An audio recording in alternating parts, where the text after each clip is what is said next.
Kelas live Shopee Affiliate materi 1 kita bahas tentang niche.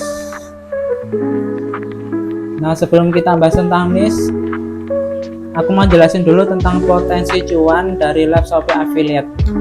Nah, ini teman-teman bisa lihat ya nih teman, cuma butuh modal HP dan internet aja itu bisa hasilkan cuan dari rumah, bahkan bisa sampai 2 digit sebulan atau bahkan bisa sampai 3 digit sebulan, itu ada teman-teman. Dan ini semua belajar dari sini semua ini teman-teman yang sudah menghasilkan, ada yang sudah menghasilkan 10 juta, ada yang sudah menghasilkan 30 juta, ada yang sudah menghasilkan sampai 103 juta. Dan ini mereka memulai itu dari nol, jadi jangan dibayangkan mereka mulai itu dari banyak sampel, itu enggak. Mereka memang benar-benar mulai dari beberapa sampel, jadi enggak dari 100 keranjang oranye itu harus punya 100, itu enggak ya. Jadi mereka ini memang dari sampel seadanya seperti itu teman-teman.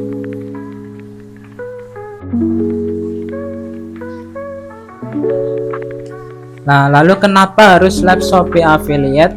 Nah, kenapa ini ya? Karena satu, minim modal banget, karena cuma butuh tadi modal HP dan kuota aja itu udah bisa live. Meskipun sampelnya itu cuma satu, itu udah boleh banget. Jadi sampelnya satu, tapi keranjang etalasenya itu diisi sampai 100 keranjang barang yang berbeda, itu boleh banget. Contoh ya guys, contohnya itu misal aku sampelnya punyanya sampel HP, kota HP kayak gitu, lalu di etalase 99 itu aku isi TV, aku isi kulkas dan sebagainya yang enggak ada sampelnya, itu boleh banget ya di Shopee Affiliate, itu boleh banget. Jadi enggak harus teman-teman itu 100 keranjang oranye, itu enggak harus. Nah kayak gitu ya guys, minim modal banget, jadi enggak harus nyetok barang kayak gitu kayak seller. Nah yang kedua, dikerjakan dari rumah. Nah ini enak banget dikerjakan dari rumah, soalnya live Shopee itu bisa dikerjakan dari rumah guys. Jadi cuma modal HP dan kuota aja udah bisa live dan dikerjakan dari rumah kayak gitu. Lalu yang ketiga, potensi cuannya lebih gede dari UMR. Ini beneran serius seperti teman-teman contoh tadi. Banyak banget mereka yang udah menghasilkan 2 digit bahkan sampai 3 digit itu modal HP dan kuota. Dimulai dari HP dan kuota aja mereka itu udah bisa menghasilkan dari rumah aja kayak gitu teman-teman. Nah lalu kenapa kok penjualannya ada yang sepi kayak gitu? Ini kita bahas tentang niche ya guys, kita masuk tentang niche ya. Rata-rata teman-teman yang penjualannya sepi itu mereka kadang gado-gado kayak gitu. Gado-gado itu etalasenya diisi kadang sepatu, kadang baju, kadang elektronik, jadi nggak jelas. Niche itu apa? Niche itu satu kategori, jadi satu kategori produk kayak gitu. Misal kategorinya tuh mainan anak, ya berarti keranjang etalasenya diisi satu kategori mainan anak kayak gitu. Keranjangnya sesuai satu kategori, elektronik ya elektronik semua, baju anak ya baju anak semua, baju dewasa ya baju dewasa semua. Nah contohnya ini dari teman-teman yang udah berhasil dari nerapin ilmunya ya. Yang pertama ini niche-nya niche sepatu atau niche-nya sandal ya guys. Ini udah jelas banget, isi keranjangnya itu sepatu atau sandal semua kayak gitu. Lalu ini juga etalasenya, etalase atau backgroundnya ini juga sama, isinya sandal atau sepatu kayak gitu. Jadi menggambarkan satu kategori kayak gitu. Jadi bukan megangnya sepatu atau sandal tapi di belakangnya ada tas, ada baju, ada elektronik, ada makanan kayak gitu, bukan gitu ya. Jadi itu namanya gado-gado, tapi satu kategori itu adalah ya sejenis semua kayak gitu, satu niche kayak gitu. Dan termasuk keranjangnya, jadi keranjang oranye itu 100 diisi 100 semua barang yang satu kategori. Begitupun yang ini sebelahnya. Nah sebelahnya ini isinya itu elektronik dan perabotan kayak gitu. Jadi ini keranjangnya juga elektronik perabotan, begitupun backgroundnya juga sama, backgroundnya elektronik dan perabotan. Nah di sini jadi menggambarkan, oh ini tuh live barang elektronik, oh ini tuh toko elektronik, oh ini tuh toko sandal atau toko sepatu kayak gitu. Jadi orang tahu kayak gitu, tahu ini toko apa, ini jualan apa kayak gitu. Meskipun kita cuma sebagai affiliate ya guys, kita cuma affiliate kita bukan seorang seller atau seorang toko yang punya barang-barang tersebut, yang menjualkan barang tersebut, tapi kita menjualkan kayak gitu. Jadi affiliate itu menjualkan, bukan menjual ya guys. Kalau menjual itu seller kayak gitu. Nah ini biar dikira menjual kayak gitu, kita menjual sepatu, kita menjual elektronik kayak gitu. Nah seperti ini ya guys. Nah lalu lanjut. Nah usahakan jangan gado-gado. Nah gado-gado tuh kayak yang aku jelasin tadi. Ini contohnya ya, gado-gado ini di atas ini contohnya. Ini misal jualannya itu jualan pampers, lalu yang kedua ini jualannya baju, lalu yang kedua ini jualannya elektronik. Nah ini gado-gado banget, ini nggak disarankan ya guys.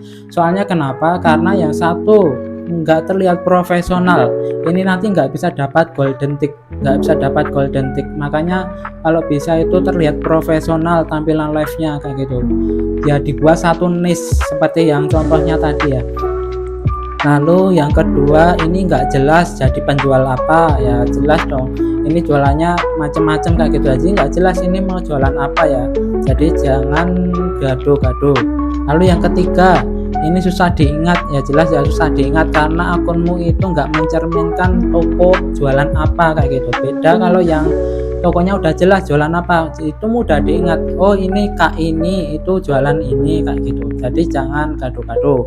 Terus yang keempat, nggak punya target market ya, jelas banget target market itu penting banget karena ini menurut algoritma itu penting banget dibikin satu niche. Ketika udah dibikin satu niche itu kita punya target market sendiri, oh ini toko ini atau akun ini suka jualin tentang sepatu, makanya Shopee itu kadang ngasih traffic ke kita, ke orang-orang yang suka cari sepatu kayak gitu. Nah ini kalau bisa dibikin satu niche ya, jangan gado-gado, nanti nggak punya target market, nggak jelas kayak gitu. Lalu yang kelima ini susah dapat kerjasama brand. Nah ini jelas banget nggak bisa dapat kerjasama brand atau susah banget. Kenapa ya? Karena jelas brand itu nggak mau kerjasama sama akun-akun yang isinya tuh gado-gado.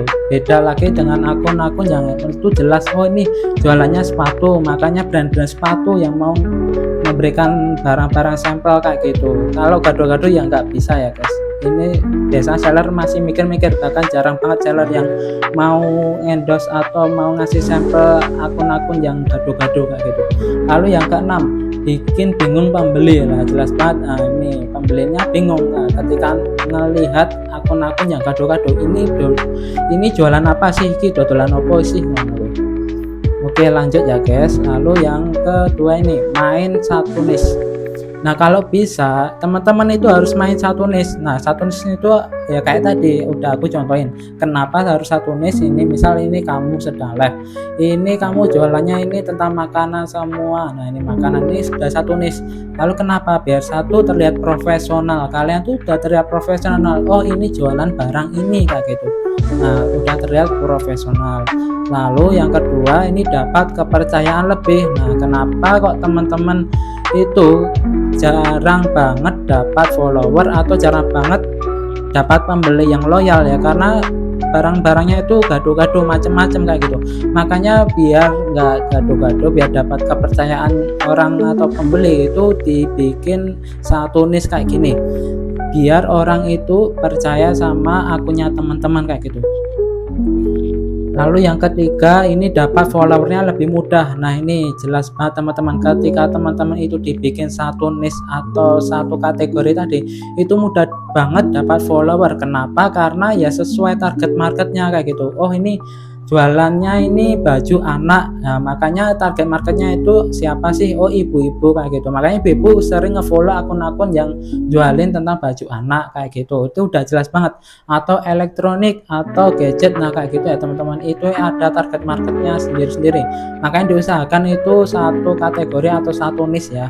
Lalu yang keempat itu dapat kerjasama brand dengan mudah. Nah ini udah jelas banget, ketika teman-teman udah satu niche atau satu satu kategori, itu teman-teman bakal dilirik sama brand-brand ketika teman-teman GMV-nya itu bagus banget atau penjualan teman-teman itu bagus. Biasanya mereka atau brand-brand ini menghubungi teman-teman untuk dikasih produk sampel, biar sampel produknya itu tampil di live-nya teman-teman kayak gitu.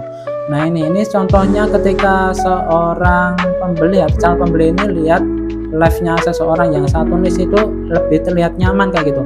Oh ini jualan barang ini kayak gitu. Jadi dibikin satu niche ya guys, jangan dibikin gaduh-gaduh. Karena pengalaman kita sendiri ketika dibikin satu niche itu ternyata follower kita tuh lebih cepat dapatnya kayak gitu. Karena kita sudah pernah bikin niche elektronik dan perabotan, itu boleh elektronik dicampur perabotan, itu masih satu niche atau satu kategori ya. Jadi enggak melulu elektronik diisi elektronik semua, itu enggak. Nah lalu kita lanjut. Nah cara tentukan niche, nah ini penting banget. Gimana sih cara tentukan niche yang tepat atau cara tentukan niche yang potensi di akunnya teman-teman kayak gitu. Nah yang pertama, pilih kategori produk yang potensi. Ingat teman-teman, kategori produk yang potensi. Jadi jangan pilih kategori produk yang dimana itu nggak potensi banget. Contohnya apa sih? Nah contohnya itu barang-barang, misal barang-barang murah kayak gitu, barang-barang murah atau barang-barang yang harganya receh. Nah itu nggak banget untuk dijadikan live satu niche kayak gitu teman-teman. Kenapa ya? Karena jelas ketika teman-teman walaupun ada penjualan, teman-teman itu tetap dapatnya itu dikit banget. Seriusan, ketika soalnya kita tuh udah banyak banget akun yang udah diuji coba ya guys. Udah uji coba akun, kita ada banyak akun. Ketika udah coba barang receh, ketika udah coba barang-barang mahal atau barang-barang yang harganya di atas 20 ribuan, itu ternyata komisinya walaupun penjualannya lebih banyak barang receh, itu komisinya lebih kecil semua guys. Itu komisinya kecil, beda dengan yang elektronik atau barang-barang yang agak mahalan atau di atas 20 ribu kayak gitu. Itu enak banget komisinya. Bahkan teman-teman yang tadi itu juga barang-barang di atas 20 ribuan semua kayak gitu. Nah makanya pilih barang yang di atas 20 ribuan. Ingat ya guys, pilih barang yang di atas 20 ribuan. Itu untuk yang barang-barang potensi kayak gitu. Nah contohnya apa? Contohnya ini satu elektronik. Nah yang satu elektronik, yang kedua ini perabotan, yang ketiga bisa baju, yang keempat ini bisa skincare dan lain-lain kayak gitu. Dan pokoknya teman-teman itu jangan pilih barang-barang yang harganya di bawah 20 ribu kayak gitu. Meskipun nanti boleh ditambahin barang-barang di bawah 20 ribu, tapi jangan 100 keranjang itu diisi barang-barang 20 ribuan semua teman-teman. Karena ketika diisi 20 ribuan semua atau diisi 20 ribuan ke bawah, itu teman-teman komisinya dikit banget kayak gitu, dikit banget. Makanya diusahakan itu pakai cara ambil barang di atas 20 ribuan semua kayak gitu. Biar apa ya? Biar kita dapatnya gede komisinya kayak gitu. Nah kita kan nge-live Shopee affiliate, kita kan emang cari duit kayak gitu teman-teman. Emang cari duit realistis aja kayak gitu. Jadi makanya diusahakan itu barangnya 20 ribuan semua ke atas ya. Jangan yang di bawah 20 ribuan, misal alat-alat tulis kayak gitu. Nah itu komisinya kecil-kecil gitu. Meskipun terjualnya ada kadang banyak banget kayak gitu. Nah ini ya guys, yang ketiga ini pilih niche yang spesifik. Nah niche yang spesifik, ingat ya guys, niche yang spesifik. Kenapa niche spesifik? Contoh baju, atau ada baju nih, baju. Nah baju kan itu ada banyak banget, ada baju dewasa, ada baju anak-anak, ada baju cewek, ada baju cowok kayak gitu. Jadi ditentukan dari sekarang teman-teman, baju itu juga dibikin spesifik.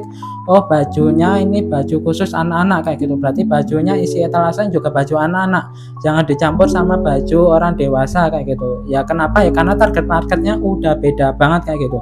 Orang-orang dewasa ya jelas ngefollow baju-baju yang live-nya tentang baju-baju dewasa, sedangkan yang ngefollow baju-baju anak itu jelas banget emak-emak kayak gitu. Jadi dibedakan ya guys. Terus untuk elektronik ini boleh banget dicampur sama barang-barang perabotan, itu boleh banget karena itu masih masuk satu kategori ya guys. Nah seperti itu. Lalu hindari niche yang dimana seller ikut live terus kayak gitu. Nah ini rata-rata seller live itu ada di barang skincare, Nah barang-barang skincare ini coba teman-teman lihat, cek gitu. pasti skincare itu rata-rata hampir semua atau kebanyakan itu pasti sellernya itu pasti ikut-ikut live kayak gitu. Nah kalau aku sendiri sih hindari barang-barang yang emang nggak potensi kayak gitu, soalnya kalau sellernya ikut live itu teman-teman nggak bisa dapat pop up gitu. Pop up itu apa? Nah pop up itu adalah kotak live yang muncul di halaman produk kayak gitu. Nah orang kan beli dari situ. Ketika sellernya live, teman-teman juga live, maka yang dimunculkan pop up itu pop upnya seller, bukan pop upnya teman-teman kayak gitu. Karena teman-teman statusnya kan ngejualin produk, bukan yang jualan kayak gitu. Jadi diprioritaskan yang seller kayak gitu. Nah jadi coba hindari produk-produk yang enggak potensi atau yang sering sellernya ikut-ikutan live kayak gitu ya guys. Oke teman-teman, besok kita akan lanjut, kita akan bahas tentang riset keranjang biar menang dari kompetitor. Ya contohnya ini teman-teman seorang affiliate, lalu ini kompetitor banyak banget ya affiliate ya, akibat kayak gitu. Nah dari sini semua teman-teman gimana biar risetnya keranjangnya itu biar potensi, biar terus terjadi penjualan kayak gitu. Karena aku tahu, aku yakin banget teman-teman sekarang itu sepi pembelian karena emang jarang muncul pop up. Yang kedua itu emang teman-teman itu sepi trafficnya kayak gitu, karena banyak banget pemain affiliate yang udah join, yang udah main di keranjangnya teman-teman kayak gitu. Nah makanya nanti mau dibahas tentang bagaimana cara riset keranjang biar menang dari kompetitor sesama affiliate kayak gitu. Oke guys, sampai situ aja. Jangan lupa untuk subscribe dan komen.